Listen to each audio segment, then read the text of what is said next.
बागेश्वर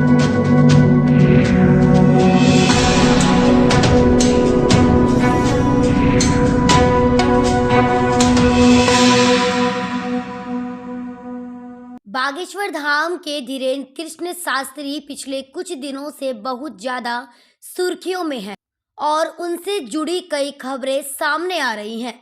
अब एक बार फिर वह सुर्खियों में आ गए हैं। गौरतलब है कि वह अपने कथित चमत्कारों के कारण वह पूरे देश में चर्चा का विषय बन गए हैं, जिसके चलते कई श्रद्धालु बाबा के धाम में अपनी परेशानियों को दूर कराने के लिए आते हैं।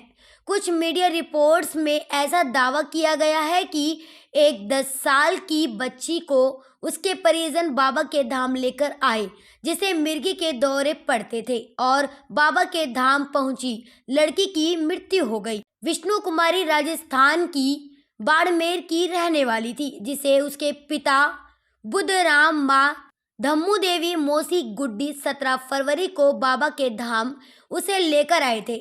बच्ची के परिजनों के मुताबिक जब वह बच्ची को लेकर आए थे तब भी उसे मिर्गी की बीमारी थी।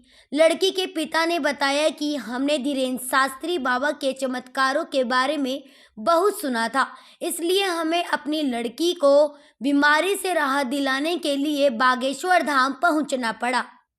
मृतका के परिवार ने बताया कि वह 1.5 साल से बाबा के धाम में ही आ रहे हैं। बच्ची को मिर्गी की समस्या थी, इसलिए उसे बाबा के धाम लेकर आए थे। जब बच्ची बाबा के धाम पहुंची तो बाबा धीरेन्द्र शास्त्री ने उसे भभूति दी थी और बाबा ने कहा कि बच्ची शांत हो गई है, इसे ले जाओ। बच्ची के परिजनों के मुताबिक धाम में आने के बाद बच्ची को लगातार मिर्गी के दौरे आते रहे और बच्ची रात भर जागी रही। दूसरे दिन जब उसकी दोपहर में आंख लग गई तो परिजनों को लगा कि बच्ची सो रही है, लेकिन कुछ समय बाद जब शरीर में हलचल नहीं हुई तो परिजनों को संदेह हुआ। फिर वह आनन फानन में बच्ची को जिला अस्पताल लेकर गए, जहां डॉक्टरों ने उसे मृत घोषित कर दिया। फिर वह मध्य प्रदेश से बच्ची को प्राइवेट एम्बुलेंस में राजस्थान ले गए। असल न्यूज़ ब्यूरो रिपोर्ट।